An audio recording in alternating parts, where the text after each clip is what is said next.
We cleared our schedules to go on a vacation this summer. Our destination is on the other side of the ocean, the Azure Islands. Inside the visitor center on the island, tourists from all over the world are figuring out their next stop by the counter. The sea breeze makes the brochures rustle, and a colorful promotional flyer spirals downward. It lands at my feet. Chirpy Island Ecological Evaluation Event. Island Experience Reviewers. Limited time recruitment? You have a good eye. This is a hidden gem our tourism bureau recently developed. It doesn't sound like a typical tourist activity. Correct. Chirpy Island is in the southernmost region of the archipelago. It's not officially open to the public yet. However, to develop more tourism routes, the Tourist Board is hosting an annual event for island experience reviewers. This year's experience is about visiting a small island to evaluate their newly developed ecotourism routes. Chirpy Island is rich in natural resources and maintains the most pristine tropical island scenery. Set sail for an adventure, go for walks in the rainforest, and observe rare bird species. All kinds of activities are available. Most importantly, even during peak tourist season, you don't have to worry about crowds. It's a cozy hideaway for two. The staff's words drift around my heart like a gentle sea breeze. I'm tempted. But Something seems to cross her mind. Hesitation flickers in her expression. the only caveat is, because of the protofield's influence, the creatures on Chirpy Island have become exceptionally clever. You might occasionally encounter some mischievous animals that could surprise you. If I can handle wanderers, then this level of mischief shouldn't be worrisome.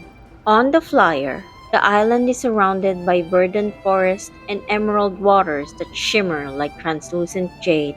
Summer days always slip away quickly. I need to make the most of this and create some extraordinary memories.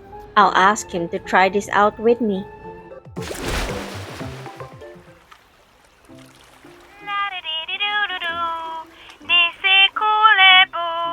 It isn't until we step onto soft, golden sand that I feel like my Chirpy Island investigation trip with Sylus is real. Seagulls soar overhead and swoop at flocks of colorful birds. Otto, who's wearing a grass skirt, sings as it leads us to the hotel. Oli lento, suribiko What a lively island. Even Otto is enthusiastic.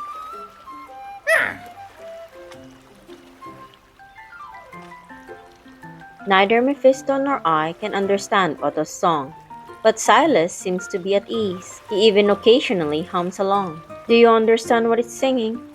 Spending time on the island is wonderful. May brilliant sunlight shine upon us forever. It doesn't sound particularly wonderful, though. A short phrase can carry that much meaning?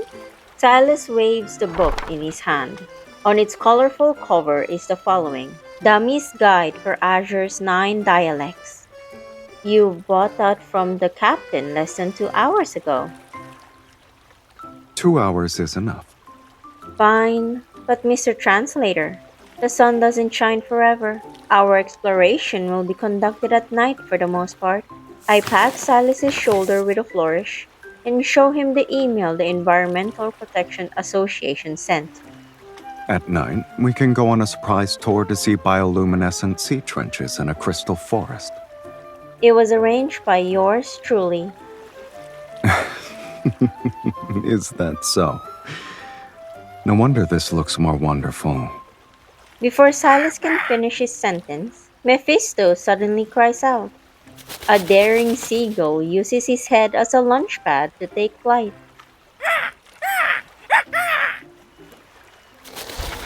Mephisto angrily flaps his wings, takes to the skies, and chases after the seagull for a fight. Seeing this, other defeated birds join Mephisto with renewed vigor. They're fighting again. I guess Mephisto is about to become their leader. Let him have his fun. He looks happy to me. At the treehouse, Sylus and I decided to catch up on sleep first. We'll explore the island at night. But just when we pull the curtains and lie down, I'm pretty sure I left the door open for Mephisto. You did. And there was enough space for him to lead an entire army of seagulls here. Then why is it so noisy? The seagulls better not have called for backup. We get up and pull open the curtains. Sunlight floods into the room as colorful birds scatter. By the window lies a mountain of assorted fruits, along with an unusual, vibrantly colored egg with all sorts of patterns on it. I can understand the fruits being their way of thanking Mephisto. What's with the egg, though? Maybe they believe we're good trainers, so they want us to raise another Mephisto. But these patterns are unusual. Its species might not be your average seabird. We place the egg in a bamboo basket lined with cushions and a thin blanket. Then we contact the local Wildlife Protection Society. Thank you for calling. We're aware of the situation and will send someone to assist with the egg as soon as the storm passes. Based on your description, this could very well be a rare new species. Please care for it until we send someone to the island. All right. Now Mephisto will have a friend. He might not see it that way. Sylus hits the nail on the head. Looking at where he's pointing, I see the familiar flutter of wings at the window. Huh? Mephisto is perched on the window sill. He glances at the egg before incredulously turning to us.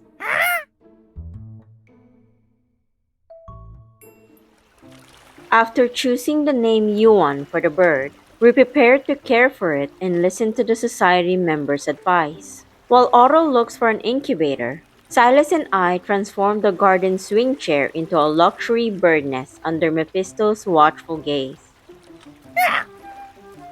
We're not replacing you. You brought this egg here, even birds must accept the consequences of their actions. I gently pat Mephisto's head. You'll have fun if you get involved. Do you want to give it a try? Huh? Sylus makes eye contact with me. One glance is all he needs to know what I'm thinking. Don't laugh! Ahem, Mephisto, we haven't found an incubator yet. Would you like to... Okay.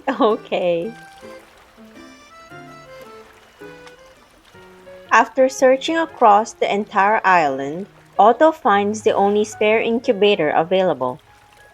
For the past 2 days, Sylus and I have been recording data for Yuan's life journal. Temperature 38 degrees Celsius, humidity 65%. Starting to pip, which is a sign that it'll hatch soon. I lean against Sylus's shoulder as I record the data. The Wildlife Protection Society looked at the photos and said Yuan should hatch either today or tomorrow. We should keep a close eye on it. I already have a camera ready. We'll capture the moment it hatches, and I'll develop the photos so we can put them in our journal. I point to the drawings on the page. A proud cat head, a horned fiend with a mischievous grin, and a speechless crow perched on his shoulder. I'll paste the photos under these warm, loving foster parents. Their expressions can hardly be considered warm and loving. I always draw them like that.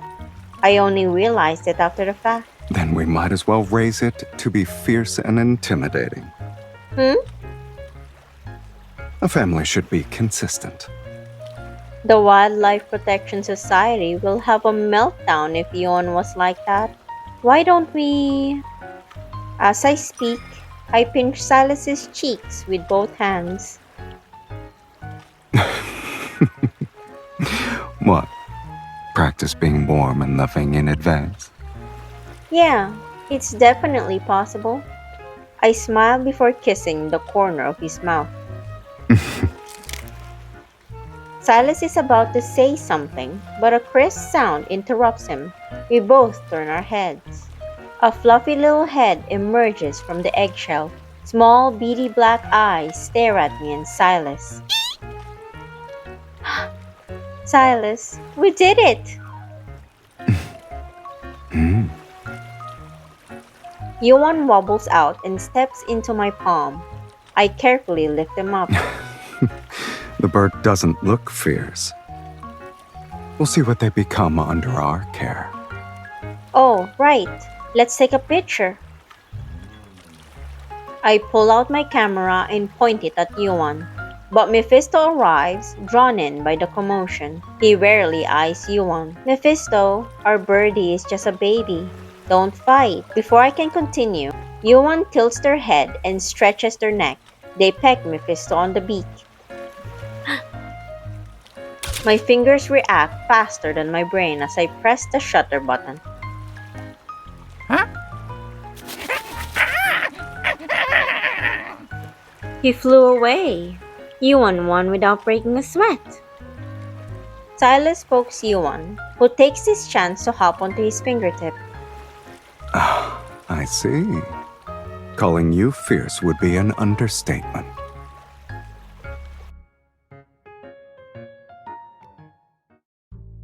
Now that Yuan has hatched and doesn't need constant supervision, Sylus and I can continue with our plan. But we run into an unexpected issue. It's late. You should be sleeping. Sylus and I stand at the doorway while Yuan uses their beak to tug Sylus's pant leg. You're a clingy little birdie, huh? Come here. Yuan tilts their head and Mephisto reluctantly flies over. It won't be for free. I'll give you the gem I just got at the auction. I'll throw in some fluorescence.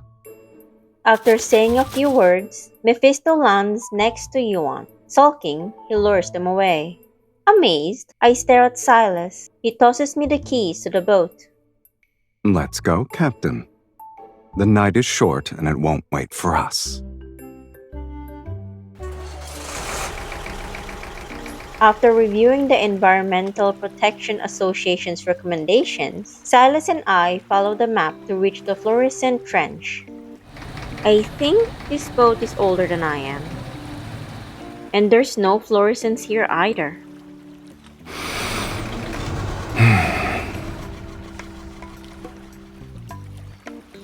Maybe the area they marked is too big. We need to find the exact location ourselves. Ah, perfect timing. There's a fork, sweetie. In front of us are two paths that split off. Going left would lead us to calm, open waters. Going right leads us to a dense coastal forest. We can either take a conventional route or embark on an adventure. What do you say, boss man? I'm not one to choose the easy path. What a coincidence. Me neither.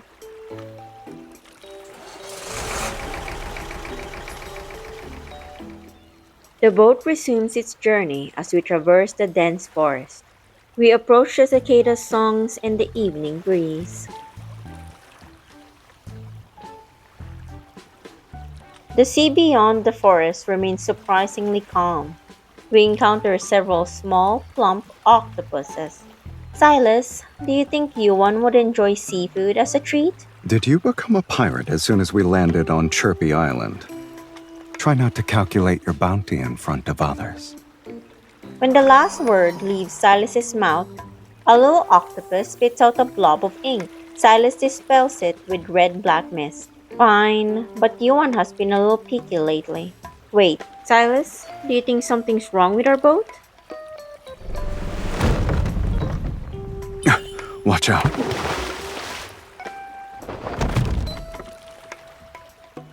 The seawater churns around us as Sylus supports my waist. He keeps me and himself afloat. I didn't think we'd find an undercurrent here. At least I have quick reflexes.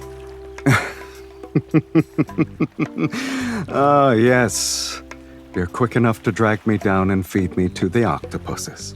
Following his gaze, I see the small octopuses from earlier. They're slowly swimming toward us. They're balancing strange, dark-colored nuts on their heads.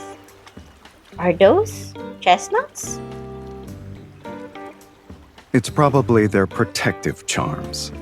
They look tasty. I wonder if Yuan would like them.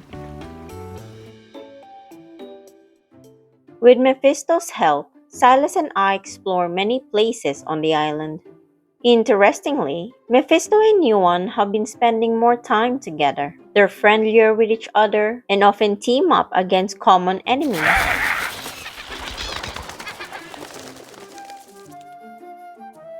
At the pool, Silas has his arm resting on the edge while Yuan and I are perched on it. We cheer enthusiastically. Go, Mephi! Onychinus won't lose. Beat up those nasty seagulls. Thankfully, you don't have wings, otherwise, you'd be flying higher than Mephisto himself. We have a matchup between Onychinus and Chirpy Island. Since Onychinus' boss man doesn't care, I have to facilitate everything. As I speak, I lean over and sip the coconut juice Silas is holding. A sudden cheer reaches our ears. Onychinus! Won't lose! Huh? Shocked, I look up at Silas. Even he's stunned. Onychinus! Beat up those seagulls! That's Yuan? It is! Silas, did you hear? I did. I guess they also want to join Onychinus. But a single cheer isn't enough, especially when it doesn't carry any weight. Silas! Boss man! Onychinus' leader!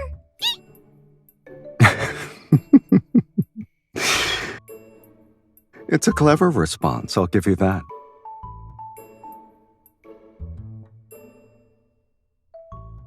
Silas and I quickly contact the Wildlife Protection Society and learn that Yuan might possess intelligence that surpasses normal birds. They can talk and use tools. The Wildlife Protection Society wants us to continue with our observations and teach our birdie when necessary. They didn't need to tell us that. Under these circumstances, it'd be hard not to teach them something. Following Silas's gaze, I see the TV screen flickering on and off. Yuan is stepping on the touch screen remote. Just as I'm about to respond, he ruffles my hair. Since we're staying in for once, do you want to watch a movie?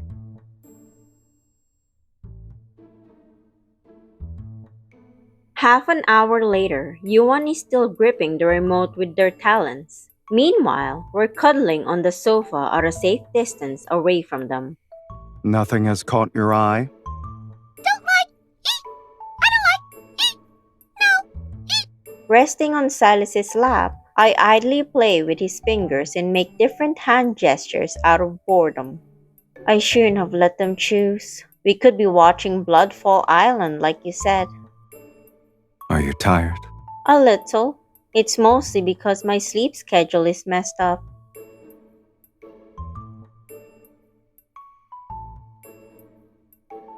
Close your eyes and get some rest. You don't have to stay up late. I'm not interested. Besides, Mephisto hasn't even passed out yet. I use his finger to point at Mephisto. Mephisto glances at me. Then he closes the curtain with a talon. I like this! You've made your choice? Finally. I lean against Silas and pull myself up. 2 words are on the TV screen. Bloodfall Island. I could have done that.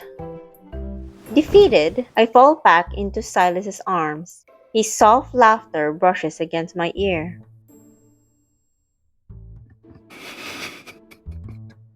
At least we know they have good taste. As the 2 people who served as their teachers, we deserve credit for influencing them.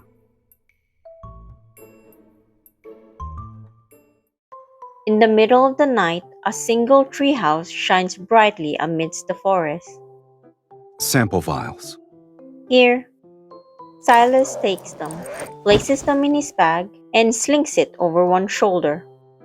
With these supplies, we have everything we need to explore the Crystal Forest.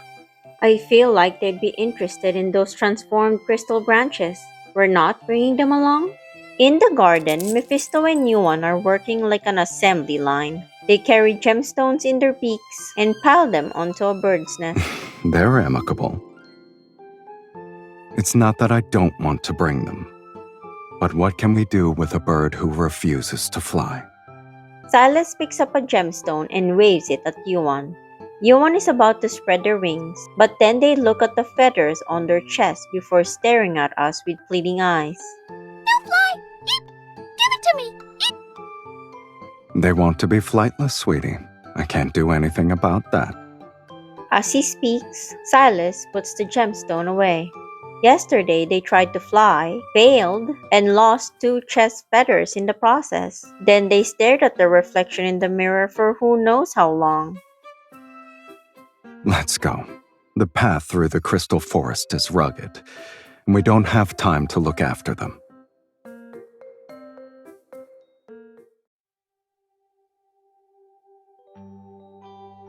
Half an hour later, the forests on this island are vibrant. It's normal for nocturnal animals to scurry, but Surprise!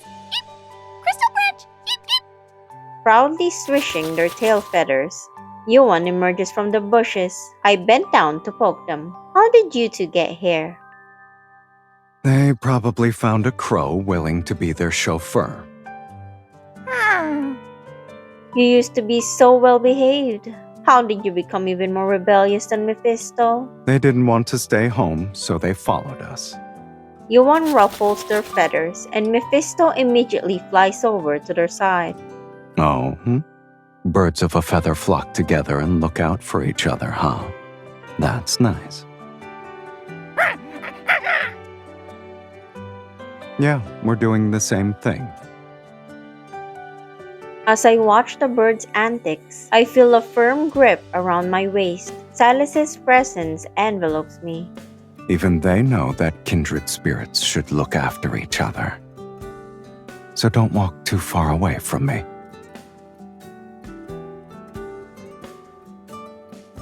Our pace isn't particularly fast. We walk ahead for a bit and leave the 2 birds behind. Then we wait for them to catch up.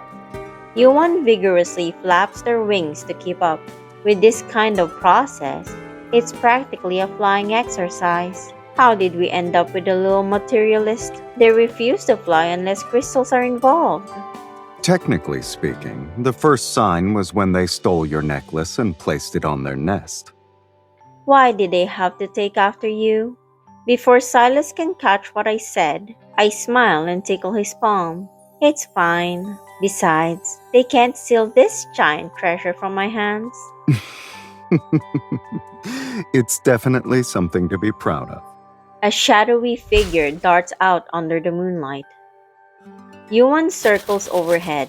After several loops, they slowly land on my palm. Mephisto lands on Sylus's shoulder. The birds carry crystalline branches in their beaks. They can fly now. Fly! Easy! Eep! Branch easy! Eep!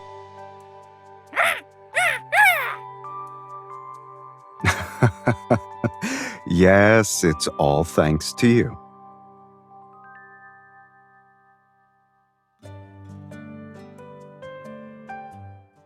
Since Yuan learned how to fly, it's as if a door to a new world opened. Now they wish they could sleep in the sky. There's something to be said about flightless birds. At least you can pet them whenever you want. I look up at the sky and search for Yuan, but I don't see them. I open the life journal to cheer myself up. Fought the seagull leader for territory. Used crystals as projectiles to hunt. Scared off monkeys with their calls. Is this our birdie? Sylus holds my hand and turns to another page. It shows a picture of Yuan being pecked by seagulls while they retreat. It's a good thing that we kept evidence of their transformation. Back then, they were bullied by seagulls. Now they're more like a bird of prey. It's an intimidating title, but Yuan is still well behaved. A yellow blur flies past, and one of the pages in my journal is torn off. Evidence! Complete destruction! Eep! Are you sure they're not a bird of prey? How are we going to explain this to the Wildlife Protection Society? After the storm subsides, A member from the Wildlife Protection Society arrives on the island. Since it is a new species that grew up in an environment influenced by protocours, we will design a habitat exhibiting similar conditions. We'll also conduct genetic research and work on our conservation efforts. Once the initial research is complete, we'll consider establishing a protected zone for them here on Chirpy Island. Did you two get along with them? Are there any interesting developments you could share with us? After handing over the life journal documenting their growth, I stand where I am. I'm very anxious. It's not your personal diary. Why are you so nervous? I'm worried she might think we're terrible criminals who deliberately raised our bird to be like this. She flips through the journal, her expression shifting from shock to delight, concern, and confusion. In other words, her face tells quite the story. Fortunately, they were under your care. This new species developed incredibly strong survival skills. We were concerned that the subsequent rewilding process might not progress smoothly, but it seems we don't need to worry. We really are on the same page then.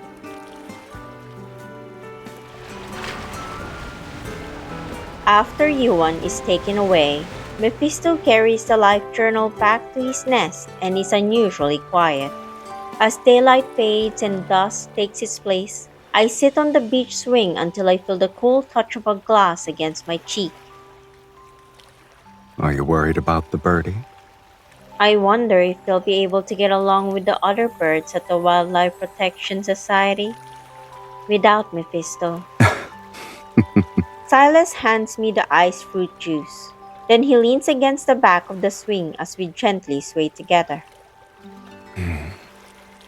I think you should be worried about the other birds there. You're right.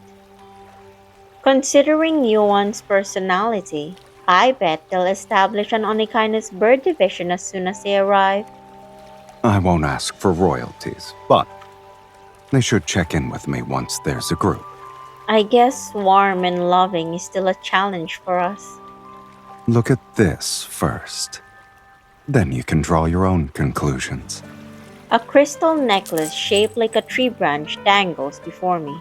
It's translucent and dazzling because of the sunlight. Sylus helps me put it on. Then he goes around to sit next to me on the swing. It's made from a crystalline branch?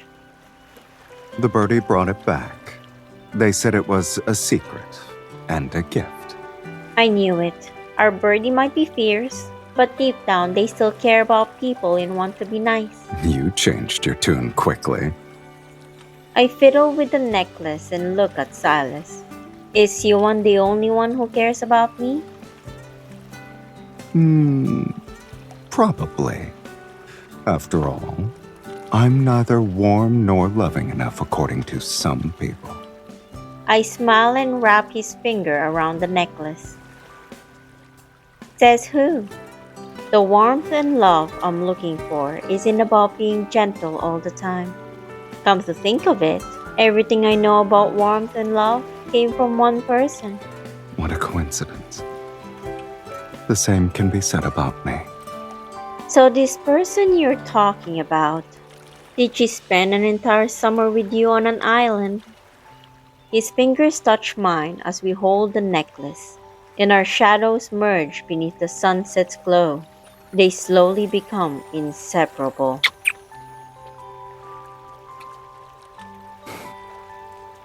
Who else could it possibly be?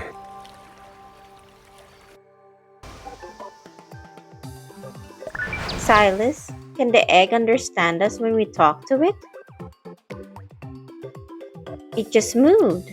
Is this its way of saying yes?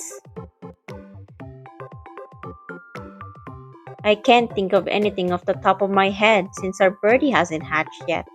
The articles I read say that you can play music to soothe an egg's emotions. Ahem. If we put Sylus's greatest hits on repeat.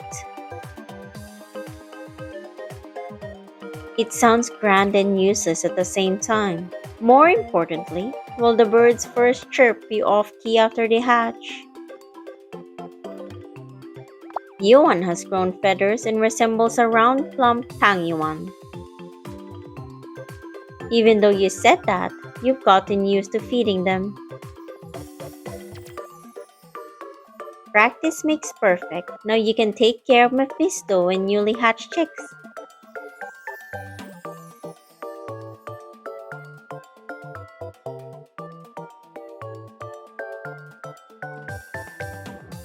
A love for animals is something that can be cultivated.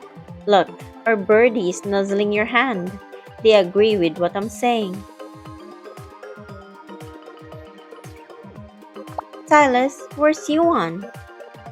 Huh, their greatest achievement so far is preening while sitting on the shoulder of Onychinus' mighty boss man. An opportunity has presented itself, Silas. Do you want to help me give Yuan some foraging training?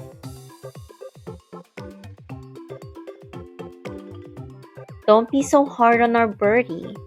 They're not living in the wilderness, and they've always been hand-fed. I'll take your silence as approval.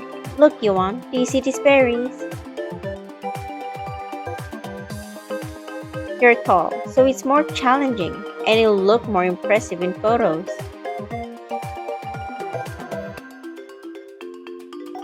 Silas, a lot of time has passed, but Mephisto still seems to be Yuan's only friend. I was hoping they'd have a few more bird buddies on Chirpy Island. You must have rubbed off on them, if only you had more friends. The kind and amiable mayor of N109 Zone, Sylus. You bring sunshine and harmony to the area. Okay, maybe I shouldn't entertain this. If you were that kind of mayor, I don't think you'd want to maintain good relations with the Hunters Association. Unless...